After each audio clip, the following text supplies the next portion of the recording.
or not big Mike. Well, Mike can't make it. Right. But nobody, people may not realize it. Yes. Yes. They're like outside now. So He's a new guy. well, you and I supported Hale, like, you know, if the new guy with Big Mike's company, he's one of the team. It sounds like it's probably a good idea. Why not just get more specifics in custody? But you know what I mean? You know, I think it could be a good move. So Sounds good. I told you, the crucial that the three of us be I'm on on the it. same page, right? All right.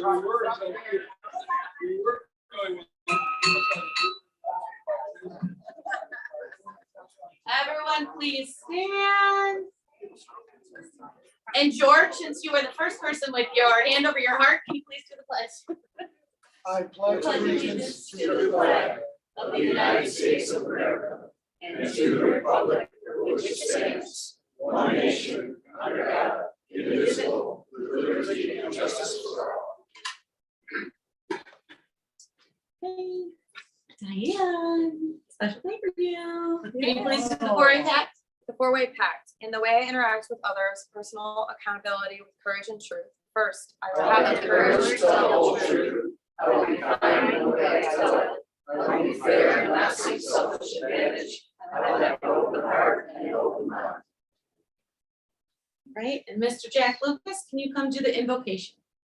Quick of our is, dear God, we give thanks for this day and for the guests that are with us. We ask a blessing on the Rotarians here and around the world and the projects that they're involved with.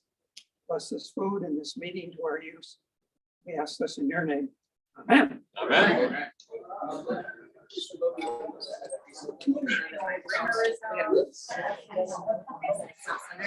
I think it's because we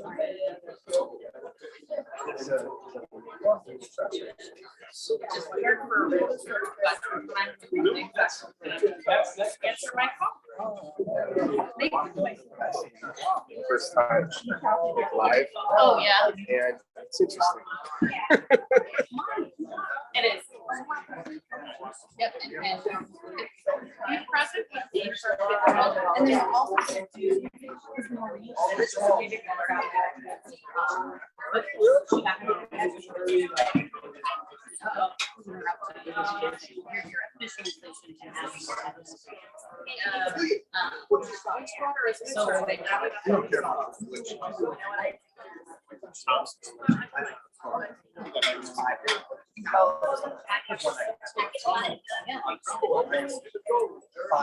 I like figuring you do whatever you do. Yes, you're like that. Yeah, I'll like the figures. All right, everyone. Can we get introduction of guests? Where's Eileen, you ready while you're standing? I'm ready. All right. I get extra points for 2 months because I've got all these guests. Okay. Sounds good. I want to introduce a great group from District 11, high school. They're Number High School, Brian Carlos Principal. And we have Whitney, who's an assistant. Some of the titles I got. And component, we have Paul Hill, who's chair, and Rich King, who's director, and of course, Ellie.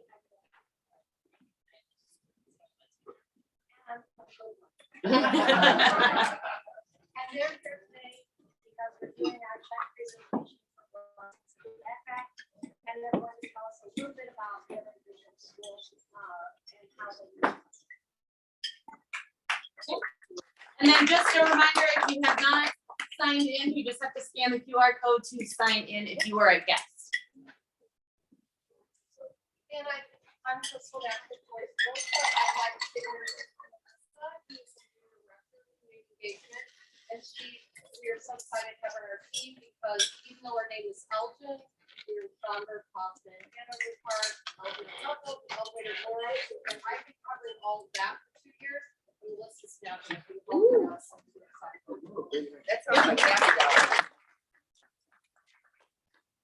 All right, Marie, go ahead and do the guest to your table. I Chief Mobilization for International Justice Mission. So, more to go. Thanks. Who's the guest at your table?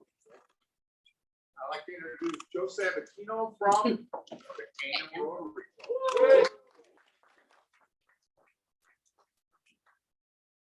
All right, and before we get to club business and announcements, we have 3 individuals that need to get installed officially. 2 are brand new. Marie never really got her installation, so shame on us for that.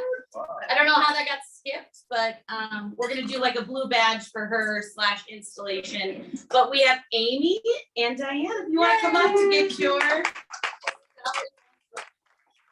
Godfather is obviously coming.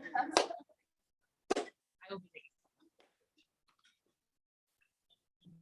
Fellow Rotarians, it is our duty as a Rotary Club to add new members from time to time, so that we may not only increase our usefulness and influence as a club, but also the authentic spirit of Rotary throughout the community.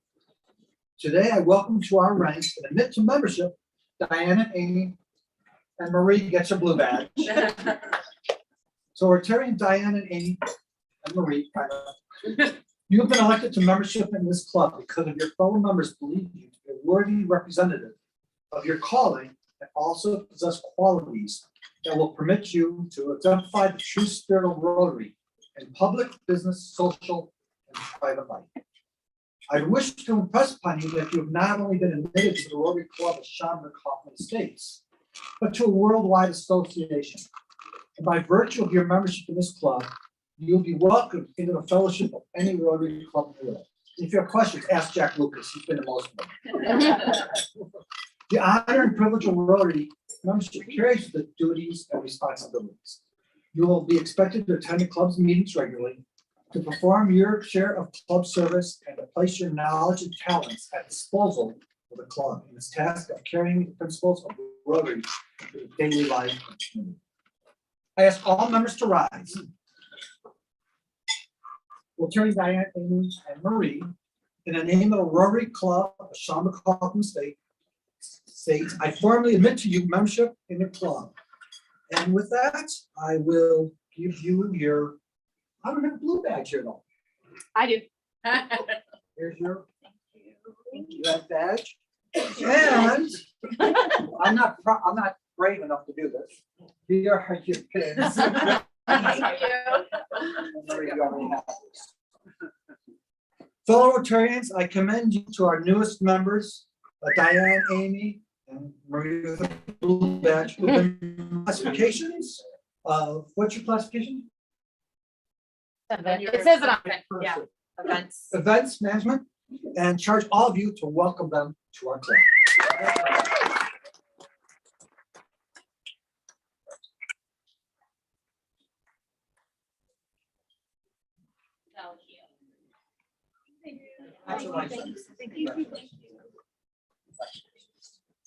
All right, and then, sorry, whoever has announcements, we're going to do a short little check presentation. So Eileen, if you want to come up with your crew, pretty much your entire table, we can go ahead and do the check presentation.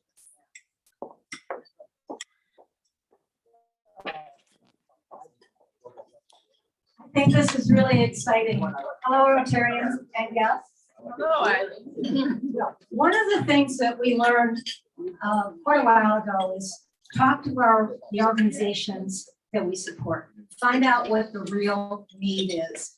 And that was never made more clear than when Don Miner and I first met with Jim Britton, like a dozen years ago at least. We were trying to figure this out at Hoffman High School to find out what they needed. We wanted to build a strong relationship there. We thought they were going to be talking about books and student programs and things like that. And what Jim said is we need help getting food to students.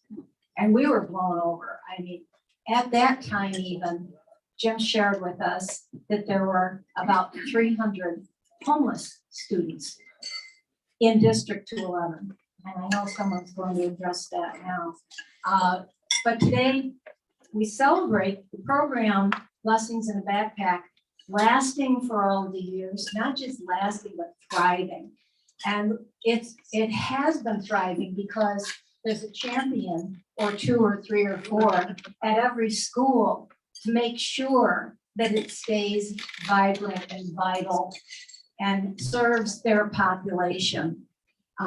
Today, I have 3 checks, and I want to thank the club for their ongoing support and how many times we've increased what we're paying out to Blessings in a Backpack. So it's exciting, and we're going to have each school just tell you a little bit about what makes their program unique to fit their students. And Don, thank you for being my partner in this from day one. It's been a major support. And what I'll do is let you all speak, and then I'll give you your checks. How's that? Because I'll make sure you do a good job. All right. Thank you very much. Thank you for having us today. Feeling pressure now that I know it's being streamed to millions online here today. But I want to thank all of you for contributing to this program just on behalf of not only Schaumburg High School, but our district.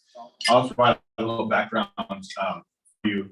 I know each school is going to come up and talk a little bit, but one thing we've seen, especially over the last 2 years, the cost of food has not gone down. I'm sure you've all noticed that when you've gone to buy your groceries. And the ones that impacts the most are those, those families that have lower incomes. And our incomes in District 211, we've had more students request assistance for meals during the school day through a free reduced lunch program. I can speak on behalf of Schaumburg. I know we've increased from 28% to 38% just the last 2 years. So, I think that has been a big increase, and we've seen that trend across our district. So across the district, we're able to support students during the school day with that through this meal program we have at school. But when this program came to be, one thing to realize is that, we're able to provide breakfast and lunch 2 days a week, but then come Friday, students go home for the weekend. And a lot of times we were realizing that they were going home to empty cupboards, and they were looking forward to Monday because they knew they were going to get breakfast. So that's where this program started. I know that it helps immensely put food on the table, not only during weekends, but also during long breaks. So just speaking out more specifically, today, Friday, the costs are not just the food. For example, we have duffel bags that students wouldn't even know. It looks like they're going to a sports camp. They come down, we fill up with groceries and kind of an off the cuff path for them, for their family for the weekend. They take it home. No one even knows what it is. So some of these funds are helped to use to purchase things like that also for the program, which is huge for our families. We have 32 students this week. We have another 18 families right now that we're working with to get on board for next week to make sure that they're on board next week. So we're going to cross that 50 number early this school year this year for families that support. So thank you all very much for support. We couldn't do it without your partnership and really your care and genuine thought and support of our students and our communities that are supporting them. So thank you very much on behalf of Schaumburg High School. Just to add, it's not how I normally dress for school, but it is Friday, which is a spirit day. So I didn't have a bag that I was going to change, but I thought I would utilize this to share a little bit too about my passion for this and helping students feel that sense of belonging at school. In addition to what Mr. Harlan just shared with us, we do purchase items for students that are participating in sports clubs. On Fridays, they all wear the same clothes, but some students might not be able to afford that t-shirt or that hoodie that everyone else is wearing. So we utilize some of the funding that you provide to us to help some of our students that are involved in sports. Last year, we purchased over a dozen winter jackets for students. And I know we could do a clothing drive or a winter coat drive, and we can get gently used coats, but there's some point of pride for that student to open up a package with a brand new coat with a tag on it that they can cut off themselves and put that on and wear it. I know just last week we had a student who was involved with wrestling, and she didn't have any pants. She is a female wrestler. We have a female wrestling club at Conant.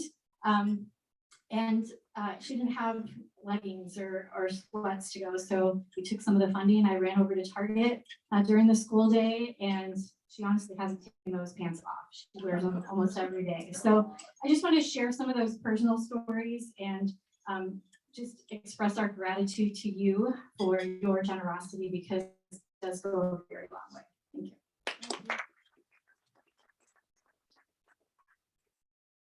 Come on out. Give her a big round of applause.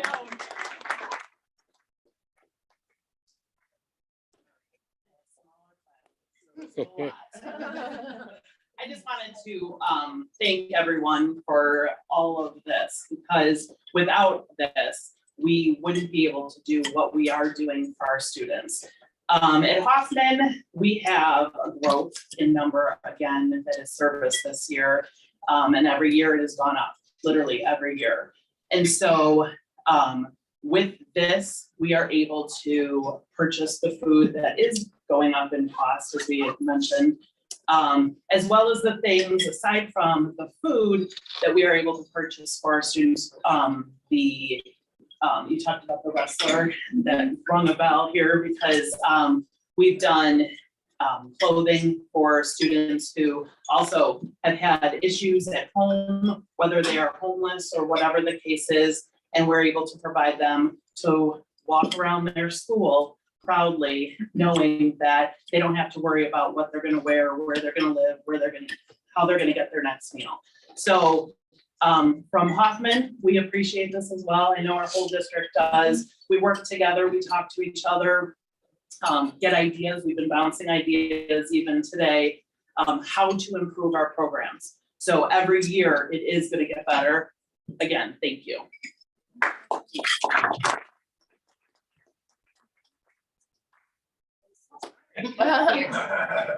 Yes, please. Thank you very much. Oh, my word. Thank you very much. Come on, Rachel, you come in here too. Once you get in your Oh. El Presidente. And Don, yes. Down, start, start. Come on in. Squeeze in. It's a really bad camera. Sorry. All right. Checks up. You want them up? The checks up? All right, everybody just say Pete Barrington. All right. Yeah.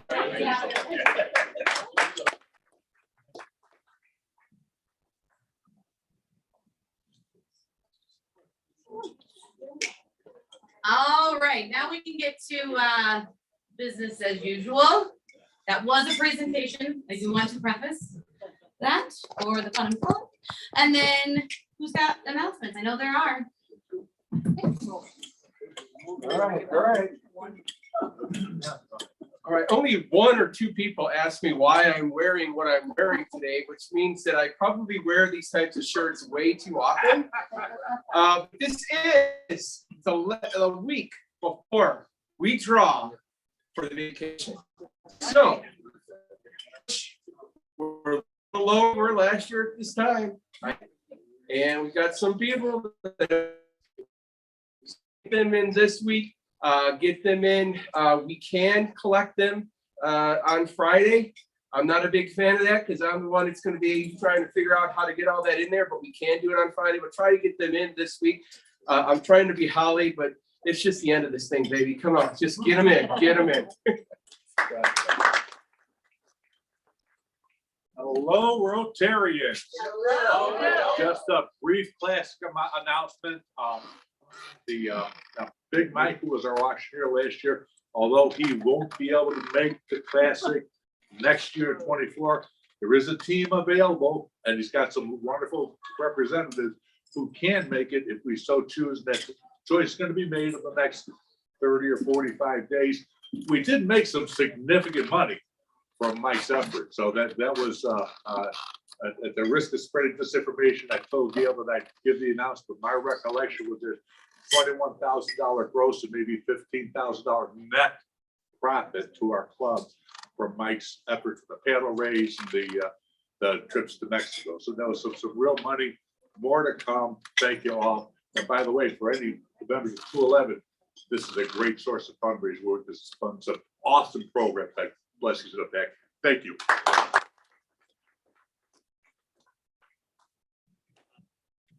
So first, next Friday will be the last time any mail goes to the old post office box.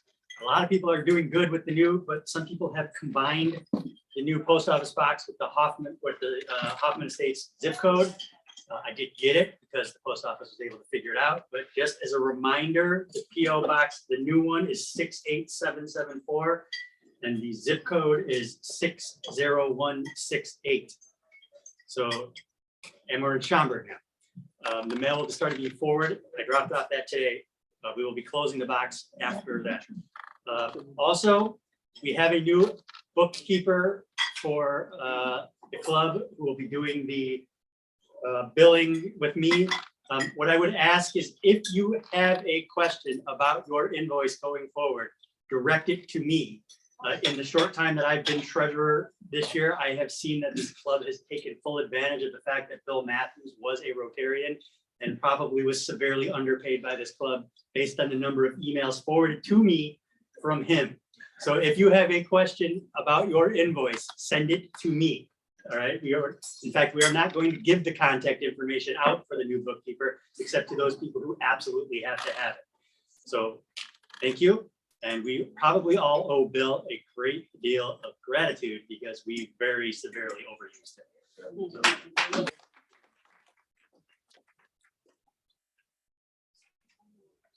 Hello, friendly club. And Ellen. So we have a great event coming up this Sunday. It's gonna be a little chilly, so those of you that are going on the Ghost Walk, make sure you dress warm. Feel free to bring a little chair if you want to sit while we're walking and stopping for the stories. And then we have at the end of the month, you'll see some flyers on your tables, and there's this sign up going around the Halloween Wizards themed dinner in Grant Park, Illinois. It's an awesome mansion at the Curtis Bennett Mansion.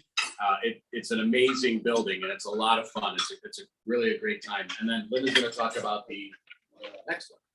I'm really excited about our one and only fellowship in November. We don't usually do a fellowship in November from past, I've been told, but although district did one here, we're going to do it as well. It's our November 8th. Remember, I told you 8th of every month we'll have an activity.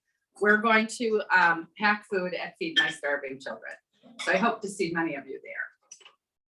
Thanks. Thank you. Sorry. I have an announcement from International Service. We're starting to get results in. One of the first amounts of monies that we gave out as a club last year was to Andrew Ullman, who presented, put together a computer science lab for these students in Uganda. And he just sent us some follow-up showing that it's done, which is really cool because these kids can really learn and dig in. So thank you. And then wow.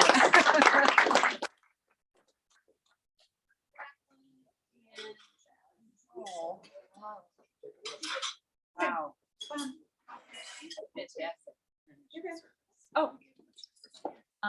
Hello, friendly club. Hello. I bet you can't guess like what I'm gonna talk about. We only have 1 more week.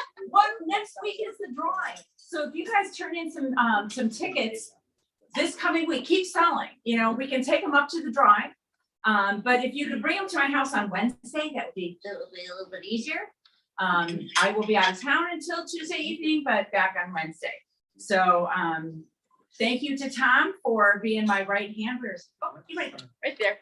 And I'm excited about the outcome. I think we're going to pull it out this year. Thank you. And I also have a sign. Raja is collecting signatures to get back on the ballot, even though he's an incumbent. Still has to do it every time. So there's a few more people this week than last week. So I'm going to send the sheet around again if you feel so inclined to support Raja. Thank you.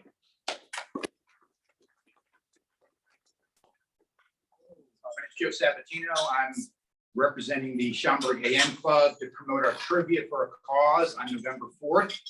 We'd love to have some groups from this club there. It's a great opportunity to raise money, giving codes to their mail center and food for thought and other initiatives. And to kick it off, I want to ask a few questions right now. Awesome.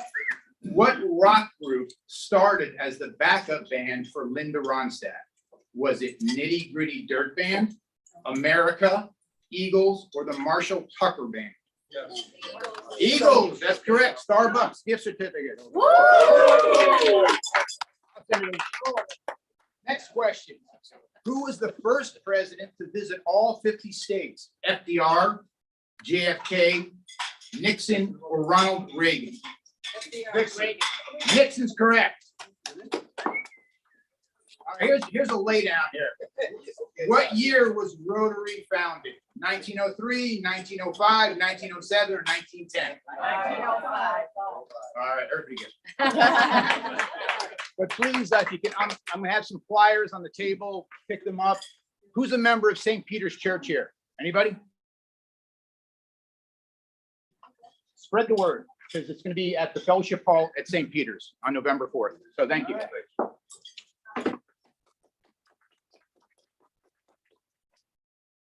On the way in this morning, Bonnie and I stopped at Dom Ray's house, had a brief visit with him.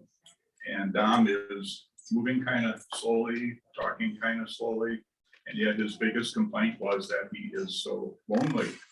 Sandy is still working. And so he and the dog are the constant companions through most of the day.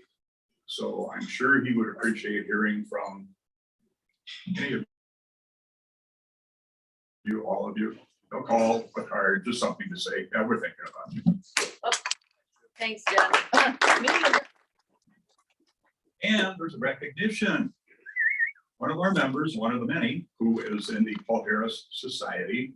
And for those of you not knowing about the Paul Harris Society, that's a member who has pledged to donate $1,000 a year to the Rotary International Foundation. This individual has reached another milestone.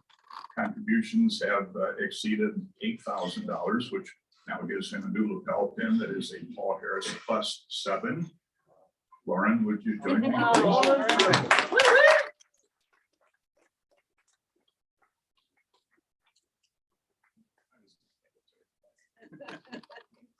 Okay, ready?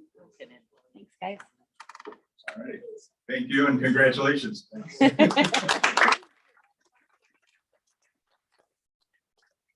Okay, my one announcement is before the trivia night on November 3rd, right, that's November 3rd, we will be at Harper. We will not be here. So we're gonna be taking our lunch meeting to Harper and doing a tour and doing all of our lunch there. Eventually, we will get lunch options and I'll send out a drop form for RSVP and then what you want for lunch. So if you don't sign up and don't sign up for lunch, you get to come, but you can't eat. So make sure that you see that and sign up. Any other club business or announcements before I move on? I did not put up things that are on the calendar. I'm just gonna let that, you guys can access the calendar on your own. We are moving on to Happy Dollars because we are very tight on time. Go ahead, Linda. I have 3 Happy Dollars. One is for our fellowship. I got to know a few of our members a little bit better at the Bridges of Poplar Creek Top Racer. That was a lot of fun. The second one is I participated and helped plan a golf outing here. It's Realtors Against Homelessness, which supports 211. So it's kind of fun that they're here today. And that was this past week. And the last is the National Association of Realtors has accepted my application to teach financial literacy for homeowners. Rachel, I just got back from Italy, okay? Yeah, you're doing a lot of fishing. And no fishing. I was able to play a little pickleball. Woo! I put a clinic on for the Italian champions. And, I mean, I think they walked as away you with should. the trip because of that. But anyway, the trip was terrific. Every single little detail was perfect. And that doesn't happen. So I'm $20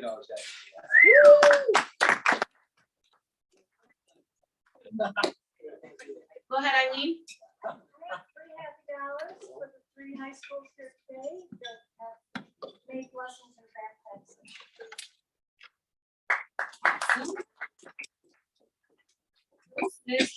I have 5 Happy Dollars because last night Miss Linda and I got to see Ringo's Star and his all-star band. And all they played was classic rock music. So you know, it's great training for our classic. Anybody else? So I have 20 happy dollars. He's happy. My middle daughter, who I've talked about, who's soccer, told us 2 weeks ago, I'm not playing soccer in college. She's done. But she's a varsity volleyball player, and the Hoffman Estates varsity volleyball team got a 4 seed in the tournament, which is their best seeding in 30 years. So they're doing extremely well. And a couple, one other thing is I played pickleball for the first time last Friday with Wendy. And there was a couple that Wendy and her husband couldn't beat. And I went for the first time, and Wendy and I beat them on the first time. Wow.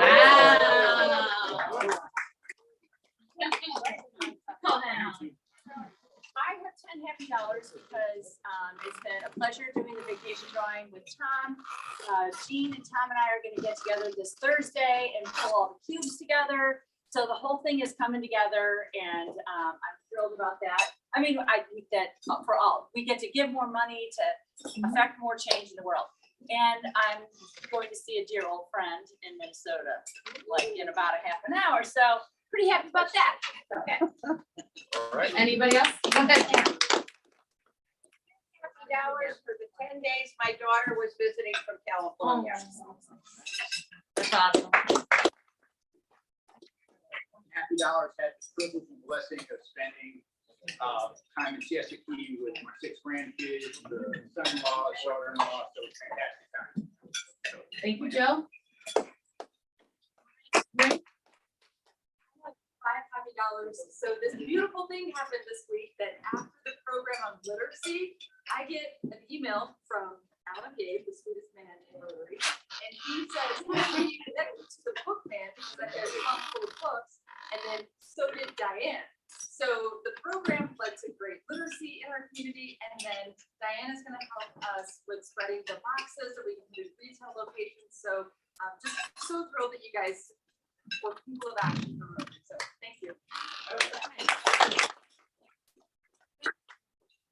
I have 10 happy dollars, 5 for Eileen and Don for shepherding this awesome blessings of the best.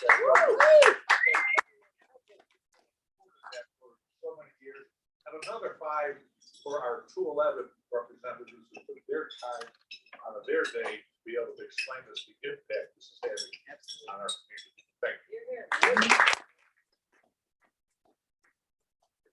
Go ahead, Alan. Well, being the sweetest man in Rotary, I have 35 happy dollars.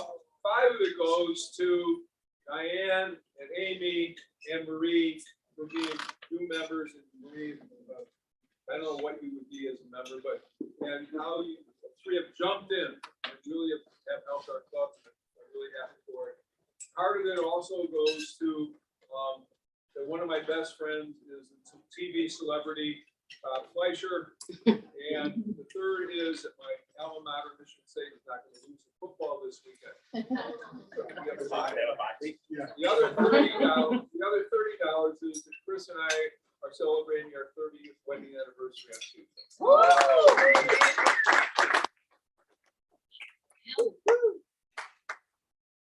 Anyone else? Amy? I have 45 happy dollars because I am happy that we are finally officially part of this Rotary Club. Thank you.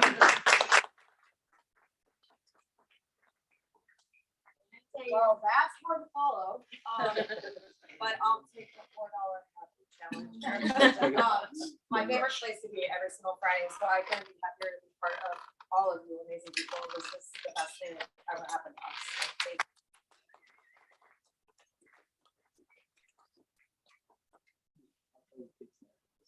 You ready, sir? Go ahead. So I have 2 happy dollars for my daughter Bailey. She's gonna be in the Columbus Day Parade on Monday. And she's doing really well and still getting straight A's in school. And I do have to apologize, everybody. If you look outside, it's raining. I went to the car wash before I got here. So I think that's why. And then I have two happy dollars for this, for tonight. I have a ghost investigation, overnight investigation in Wakanda.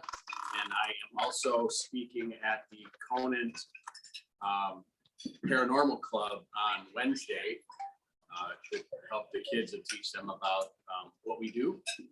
And then out of respect for all of our guests that are here today, I'm not going to give a fun fact about Alan today, but I am going to give $2 for Michael Erickson saying the word duty. Anyone else? All right, I'm actually gonna end happy dollars. Sorry, Jean. I am $5 happy. I am in charge of a lot of things, obviously, but my son's travel baseball team, I'm now in charge of fundraising because let's be honest, I have no more funds to give to them. And so I did a flyer on Canva because Linda taught me how to do it. But then once I put it out on Facebook, the first two people who did it and bought tickets was Linda and Marie. So I'm happy that my son has an extended family of you guys that support him in all of his things that he does. So that's what I'm happy about.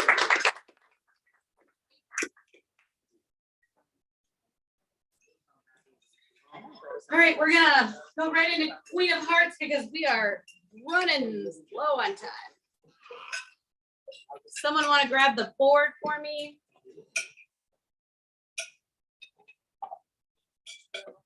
No one? Tom, thanks.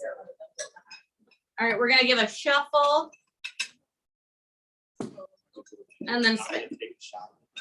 And of course, the sound is here. I brought our money here. Bill is not here. And technically not a member anymore. Can't stop his money from. We can't stop his money, so. I've tried and tried, so hopefully he wins so that we can send it to him to at least pay for. Oh, oh, yeah.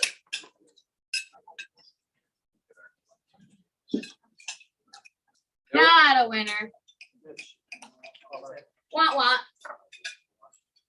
And if you're having trouble with the Queen of Hearts, contact Wes. You might have to sit on the phone with him, or you have to go to Square and cancel it. And if you don't know how to do that, talk to Wes. But I don't know how to do it because I tried it and screwed it up. So I have no idea what I'm doing. So did I mention Wes? Wes. The guy you should talk to. Wes. Did I mention it was Wes? It'd be Wes. Wes Crockett. Who's doing the bus? Wes? It's Wes Crockett, in case you were wondering. All right, well, I'm gonna just go ask somebody a question and I'll be right back.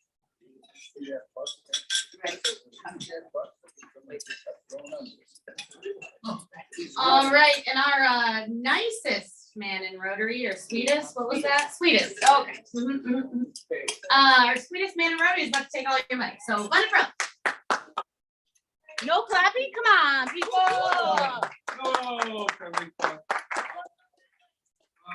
so, we have this complimentary QR code, and those who go to pay in cash. And I have someone who will volunteer to collect the money for the cash payers.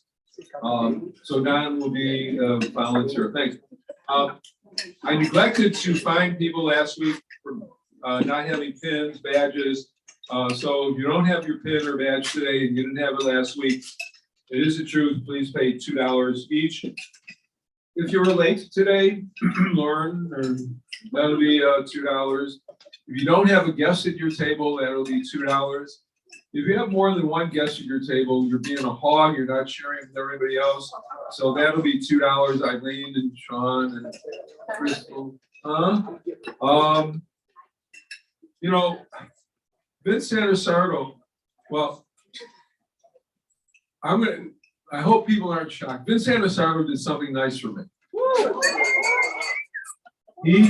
I had a portfolio that I've been using for years that I received when Mike Erickson was district governor, and it was falling apart. And Vince gave me this really nice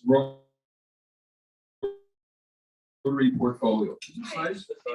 And in the portfolio, he even had a pad of paper, which is nice, and it had a little adding machine, which is nice, and it had a pen. Thank you very much, Vince.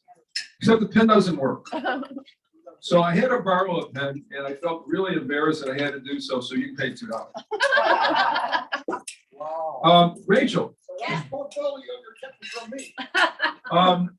You know, I've been in the club for a couple years or so, and I recall that whenever there were inductions, this inductee sponsor was with the inductees. You knew you were the sponsor. You didn't ask me up. I'm too shy to just walk up here on my own. So that'll be $2. If you have not sponsored somebody to be a member of our club in this Rotary year, not calendar year, that'll be $5. Because that's what we have to do is grow our club by sponsoring new members. Speaking of new members, Diane, Amy, there's a tradition in our club. It's been going on for years and years and years and years that unless you get fined by me after you're inducted, you really aren't a member of the club. So I want to welcome you with open arms to be members of the club. And I feel guilty. You gave $45 happy dollars. So I'm going to round it up so you can give 50. So it's a $5 fine to both you and Diane for being new members. I don't know what to do with you, Marie, you know, as you're sitting there looking at your phone, which is fine. Okay, but you're not a new member. I mean, you're a returning member, so you've been fined before for being a new member. I don't want to double fine you for that, so just for the hell of it, take $2. If you sat at the same table this week as you did last week, that'll be $2. You know, I was kind of shocked sitting over here. Something happened yesterday that hasn't happened in 14 private events. And no one in this club gave happy dollars for the Bears winning. I was shocked that there were no happy dollars for that. So if you are a Bears fan and you did not give happy dollars today, I'm going to make the club happy by each of you to pay $2 for not giving happy dollars. And I was just really surprised. I was also not surprised, but I was disappointed that as Holly mentioned that there are people who have not turned in the tickets for the holiday drawing. So I don't know who you are, but I'll find out. So this is an honest fine. If you have not turned in any tickets today, that way, you know, you don't have to embarrass yourself by saying I didn't do it at all. If you have not turned in tickets today, that'll be $3. And Gary, I want to give you a little bit of advice for your daughter. If she wants to know about volleyball, our one and only Jean Schliefman, had a scholarship at the University of Illinois Champaign-Urbana playing volleyball. Needless to say, she was a 7. Right? Yes. And Jeff, I'm so glad you're back. We missed you. And, you know, I saw on ESPN about the tutoring you did in Italy for pickleball. And Italy, because of it, is leaving NATO, and you are so you changed the whole world thing. So pay $2, and if you're not going to the fellowship events that Gene and Linda are putting together, that'll be $2. Am I interrupting you, Bill? I was asking Tom Miner whether he had the audacity to interrupt you and hit the up button so we get the cue code for the fun of foul. I think that would have been a very appropriate thing for Don to do, and I'm embarrassed that you would not keep Don from his appointed round, like, you know, him being the mailman that he I is. could try doing that, Alan. Okay, That's so, you know, damn lawyers are all alike. So, everybody have a great week. Push the, you love pushing my buttons, don't you? I wish I knew what button to push. I can do it. This looks like Stevie Wonder leading Ray Charles through a minefield. And if you or any of your children did not go to one of the 3 high schools represented today, Schaumburg, Conard, Hoffman Estates, pay $2. Everybody else have a good weekend. And Lauren, for the last week.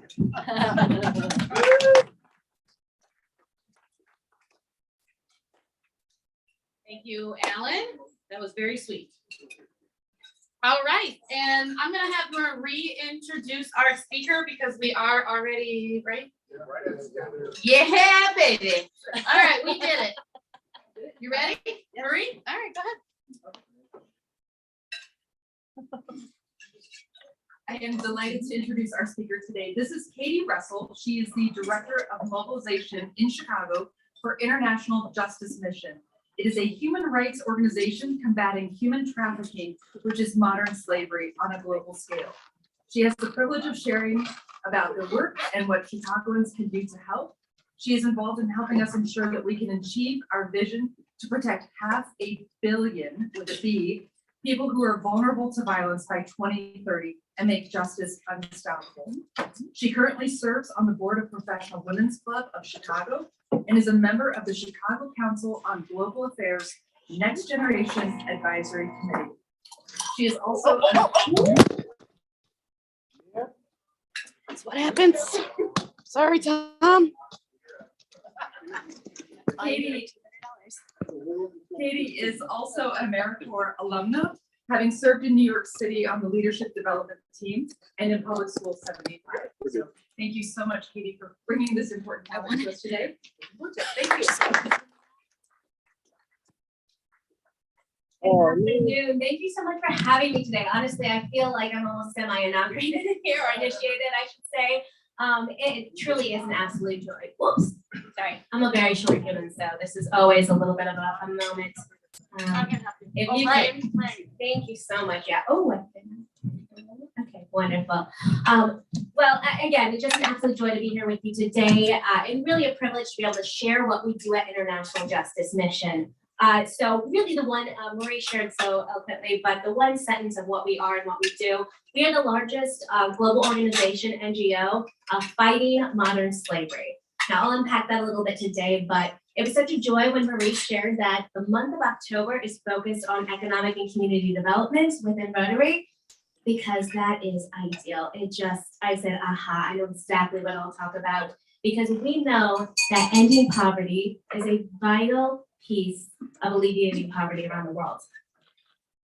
So I mentioned that this group is actually quite familiar, that for the past few decades, extreme poverty has been essentially defined as an individual living on less than $2.15 a day. Now, for the past 3 decades, we know, just according to World Bank numbers, that number has been declining. Unfortunately, the COVID-19 pandemic just really escalated extreme poverty around the world, lifting that number to almost 700 million people. Now, if we look at moving that needle just slightly to $3.65 a day or $6.85 a day, depending on the level of income of countries that for individuals living at that level in countries with a greater income, just with a greater income, we know that we see about 1 in 2 individuals around the world living in poverty. So we ask ourselves the question is why, right? Why are billions of people unable to step out of this really devastated and horrible space? So there's surely a host of complications that we're all quite familiar with, but one thing that has been emerging amongst experts is knowing how violence keeps people in poverty. So at IJM, we are committed to transforming the way the world talks about poverty, addressing it, and how violence is associated with it. So for over 25 years, IJM's mission has been to protect people who are vulnerable from this violence. Now, we began just over 25 years ago, so this is a little QR code that takes you to our website to share about our history. But we began when our founder and now CEO, he was a human rights attorney for the Department of Justice, and he took a moment where he was on loan to the United Nations to direct the investigation into the Rwandan genocide. And it was through that experience, leading that team, where he saw the absolutely troubling pattern of how everyday violence affects individuals in the poorest communities. We know that everyday reality of violence is a hidden plague and devastates the hope of individuals who are poor. Individuals who are threatened with being enslaved, imprisoned, raped, and robbed. We know this to be true. An apt analogy that we often use is that of a locust. So history is full of horrifying stories of farm families who have done everything that they can, toiled with their land in order to feed their families and those around them. But we know that a plague of locusts can come and sweep in and within hours eat up all of their crops and absolutely devastate their life's work. So just likewise, everyday violence is a plague that swarms over families living in poverty around the world. And these are families who will not be able to thrive, we know this for a fact, and achieve their dreams with violence threatening to rip that away. So if anybody here is actually familiar with IJM, then you'll know that our founder and CEO, that he wrote a book to this effect called The Locust Effect. And this is why the end of poverty requires the end of violence. So this is a pretty meaty piece. It's a bit academic, if you will. And I have a few copies actually with me. I have 3 copies that I would absolutely love to raffle off. So if you're able, this is a QR code or that little URL. You can go ahead and just fill out your name, your email address, your mailing information, and I should be able to populate that list by the end of my time with you here today. However, if I cannot, I will have your mailing address and I will get those books to you. But no, I'd love to share this with you. So even just today, I'm just gleaning a small bit of what this will share. So it is an absolute joy to be able to do this. So let's talk a little bit more about everyday violence. Globally, what we know is that the largest and most pervasive category of violence is gender violence. So that's sexual violence and domestic violence against girls and women. So just as we know the amazing way that poverty rates can be reduced if girls are able to go to school, studies show that one of the chief reasons girls do not go to school is because of violence. On their way to school, in school, and in their homes every day. A second significant category of violence keeping people in poverty is that of forced labor. Now, we can look at Bangalore, which is India's once and historically booming high-tech capital. We can talk to numerous individuals who were entrapped and enslaved, who were just, when slavery descended upon them, they were forced into brick factory compounds. They were beaten and forced to work for 12 to 14 hours per day without pay. We could talk to thousands of people in that space. So indeed, the Global Slavery Index, which is the authoritative figure, just updated their statistics this past year, and they assess that there is an estimated 15 million individuals who are living around the world who are enslaved today, and about 12 million of those are children, and they are quite young.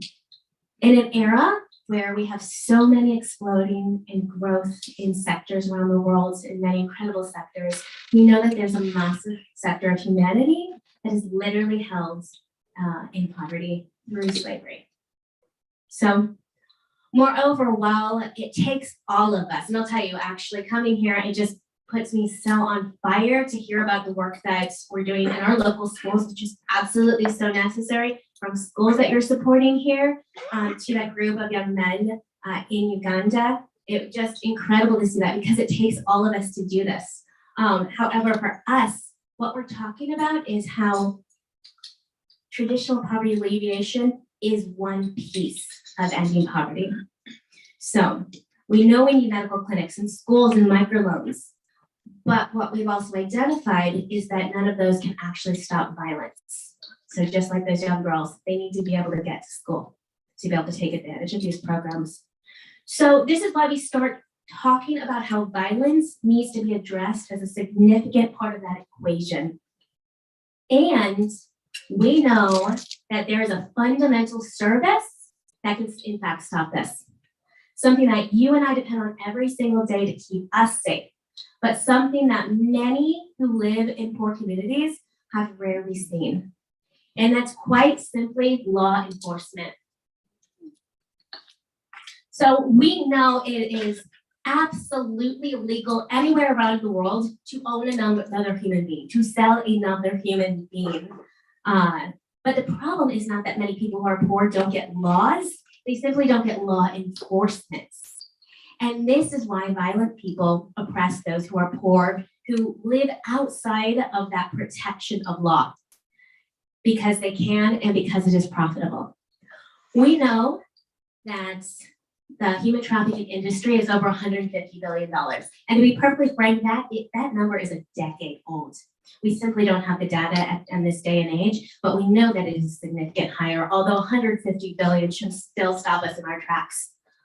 Now, that's why a perpetrator will act, because it is a crime of profit. So we know that 5 billion people live outside this protection of law. And what does that mean? That means that perpetrators act with complete impunity.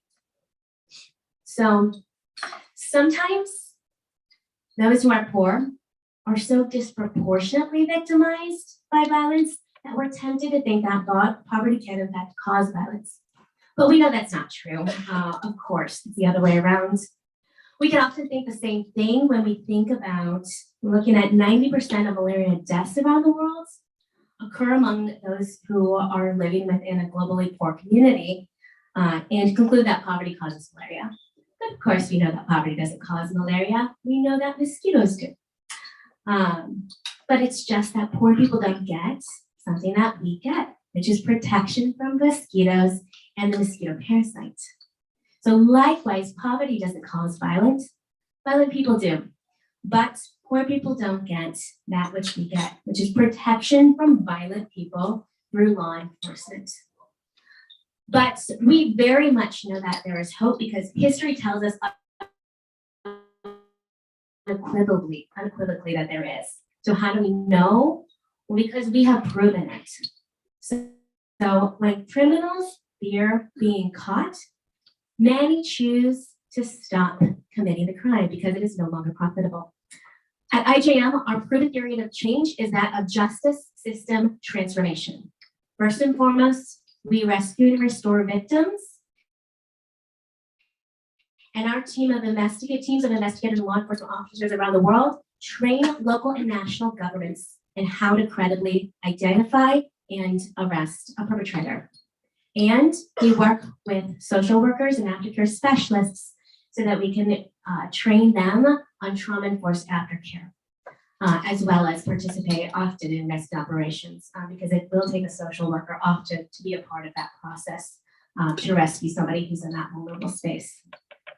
And we bring criminals to justice.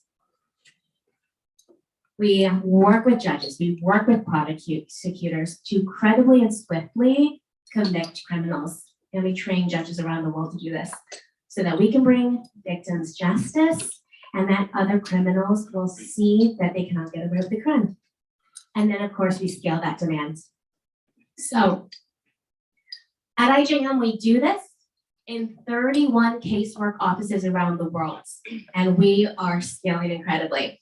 We have regional hubs. So we have a hub of presidents in Southeast Asia, in South Asia, Latin America, Europe, Africa, down to country directors, down to office directors, and investigators, and prosecutors, and aftercare specialists, government liaisons, and networks of governments and civil society partners that help us do this work together. So that's the big picture. That's who we are, just in a very simple nutshell. But if I might, I'd love to just share one very specific example. So in 2006, we worked alongside the Gates Foundation on a project to end what is known as CSEC. CSEC is the commercial sexual exploitation of children. And we did a baseline study together that showed, one, the Philippines is a significant hotspot for this crime. And we definitely saw that Cebu is indeed was one of the major spaces where children were being sold in brothels and on the street quite significantly. So when we implemented our model together, we agreed that what we wanted to see was 20% reduction in this crime. Now, we did a midline study and then we did an end of project study. We identified together with external third parties that we saw 72% reduction of the crime of children being sold on streets and in brothels in Cebu. So together we said, this works. We know this works. So we identified other locations in the Philippines. We went to Pampanga and we went to Manila. And we saw 75%, 86% reduction of children being sold in these localities. We know that this model worked, that this theory of change works. In fact, this is our 2023 mid-year report, so if that interests you at all, this is just one of the snapshots. In 9 of the jurisdictions where IJM has implemented our justice system strengthening model, specific programs from start to finish, we have had third-party outside evaluators confirm that slavery and violence has been reduced by 50 to 86% in these localities. And by 2030, we have a goal of doing this good work in over 40 jurisdictions around the world. So now the end game in that will and always first and foremost rescue and restore those who have been victimized, but also reducing that crime so that millions don't actually have to be victims at all. That's the end game. So to date, IJM, along with governments and partners, we have rescued over 76,000 individuals and helped convict over 2,700 criminals in local courts.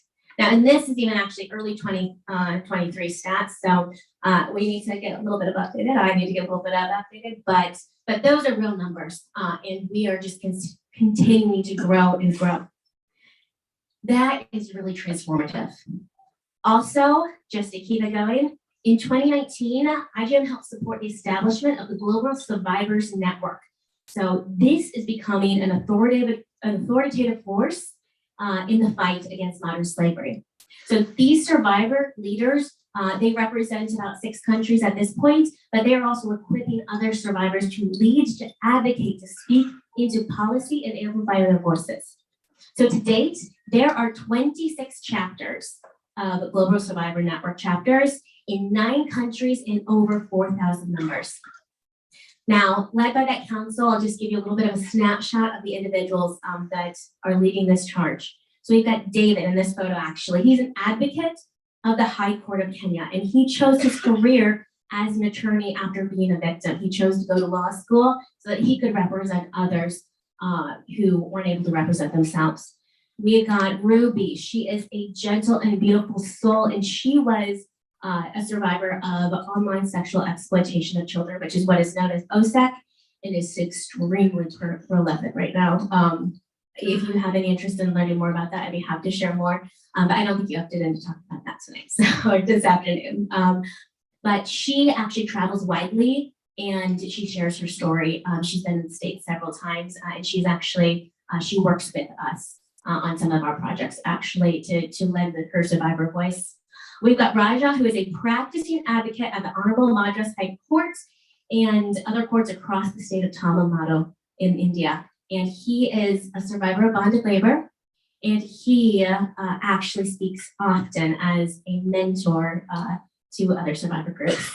Pasha Yamal, who is a cluster coordinator in the state, in her state in India, and that's a pilot project to increase access to government programs for survivors of bonded labor. And over, we have these stories of survivor leaders, experts in their space, who can start to push this movement forward.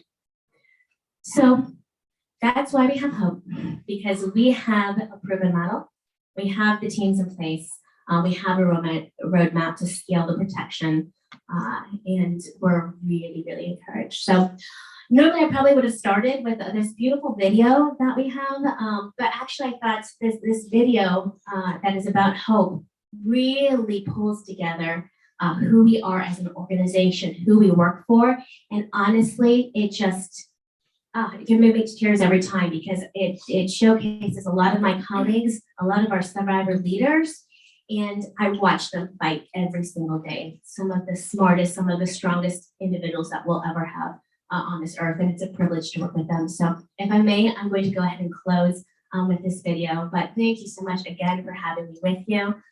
It's been an absolute joy.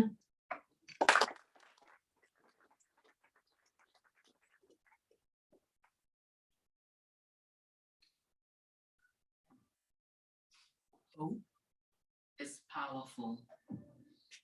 It dares us to look beyond what is and imagine what could be. Yet, for the problems in our world, hope alone does not guarantee change. It takes hope in action to do that. Right now, millions of children, women, and men experience some of the worst forms of violence every day.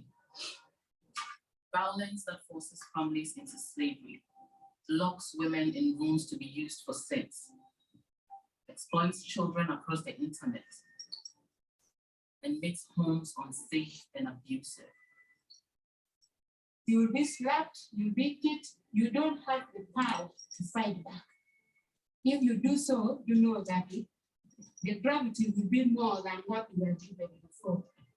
This continues because perpetrators think they can get away with it.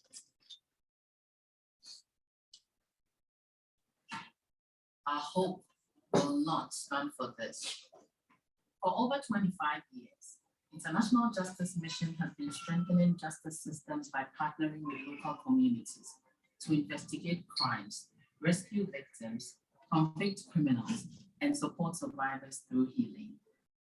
Sueño, las víctimas ya no estén buscando un sistema de justicia y estén sufriendo en esa búsqueda de justicia, sino que el sistema de justicia se acerca a ellos y las protege, y las resguarda, y las cuida desde las etapas tempranas. We're a team of advocates, lawyers, counselors, government officials, survivors, and supporters who are building the future of protection, unified in the hope that one day soon, everyone will be safe and free. We're transforming lives of individuals and communities through all the work we're doing through case law, justice system strengthening, survivor empowerment, the advocacy. Lives have been transformed. The more people we reach, the more transformation we shall see. This is a global movement of justice, prioritizing the protection of people from violence. Building a world where traffickers cannot enslave. Systems of justice serve every person in their communities, and hidden crimes of abuse and exploitation are brought to light, so that survivors can not only hope for safety and freedom, but expect it. That judge immediately said he's proved guilty. I was scared before, but when he was taken in, he said, I feel free. I think I got that freedom, total freedom. We have millions of people come together and make the dignity of the individual as the imminent issue and protect their bodily well-being and their mental well-being so that they will not be exploited anymore. The entire world will be a safer place for everyone. To those who are unified in the hope that one day soon, all people in the world will be free from violence. Together, let's courageously engage in the work of justice today and relentlessly move toward a safer tomorrow until all are free. Proving hope in action is the most powerful force in the world. And with it, justice is unstoppable.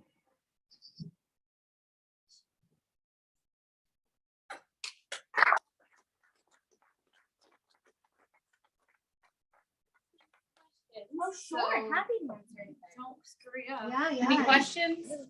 Yes, please. Do you ever partner with Operation Underground Railroad at all? So I don't believe we have. I will be honest that we have so many partners that are really unique to each locality that we work in the 31 casework offices that we work in. And so they have multiple partners themselves, and that's changing at any given moment. So not to my recollection. And, but I definitely do have numerous partners and a lot of organizations that you would know. I mean, you know, like UN, Mobilization, we work with them. Yeah, I know they do like the same thing that you guys do, rescuing people with human trafficking and whatnot. I thought that was so amazing. So it's nice to hear that there's another big one. We, you know, we all work together. There is what we say is that the table is big enough and should have as many people fighting this as possible. So let's bring everybody, right? It'll take an army. $150 billion is quite a lot of money that we have to fight. So. First of all, thank you very much for all the hard work and all the things you guys are doing. So, the question that I have for you is, do you have any examples? I saw a lot of the things going on outside of the United States. There's some of that. Yeah. A lot of that going on here in the US. Yeah, Do that's you guys have any specific examples of what you guys do? Yeah, so I will say stateside, what we focus on is advocacy. So I'll actually be in DC with about 200 advocates from across the United States. And we're zeroing in on legislation that focuses on ensuring that we have better regulation for reporting child sexual abuse material and live abuse of children online, because that's how we can really move the needle. And that affects, so if we think about a trafficker who is predominantly the hotspot for online sexual exploitation of children, a child being abused is going to be predominantly in the Philippines, the trafficker in the Philippines, but demand side is here in the States, which is a big deal. Now, to answer your question more fully, we do actually not do casework here in the United States. And the reason why is not because it's not here, not because there isn't a huge need, and not because all the organizations that are working here have more need, but because our model, we focus on helping support countries where the justice system is absolutely not working. So criminals are acting with complete impunity simply because they can sell a child for $50 or $30. Now here, we actually, if you think about Cook County, we have a Cook County Human Trafficking Task Force with over 26 agencies and organizations from our federal FBI, local law enforcement, hospitals are engaged in that, aftercare spaces are engaged in that, and the organizations that are directly focused on anti-human trafficking efforts here, they're all connected. They know who each other are. So effectively what we do is help build those models that are, again, imperfect, of course, and always more need, but are working here and not working elsewhere. So I hope that answers your question. So Katie, great presentation. Just more of a comment that a few years ago at the Rotary International Convention in Atlanta, they showcased the human trafficking and how prevalent it is, not so much with children here, but with adults, and how close it is to the community and what Rotarians can do as business community leaders to get this message out to our chiefs of police, so they recognize that they may not be the prostitute, but may be the trafficker behind the prostitute, because they may be undocumented immigrants going from city to city without cars. It kind of blew my mind when I learned this, how prevalent it is, the impact we could have. So thank you. Yeah, It was awesome and training, honestly, training law enforcement is a huge part of what we do, because that's how it's lasting. That's how we last and ensure that we can stop the crime, actually.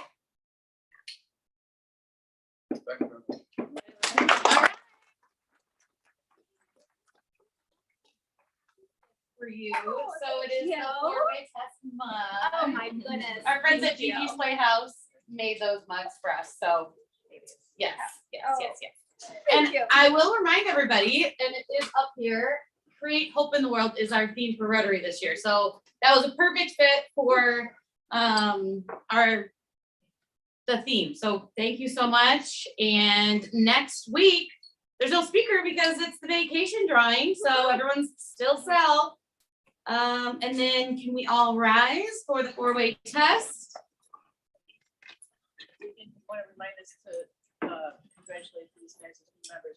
Yep, they will have to stand at the door. So once you stand at the door, everyone can come up to you and give you congratulations. No, we did not say that. Pat, can you lead us in the four-way test, please? The four-way test of the things we think, say, or do.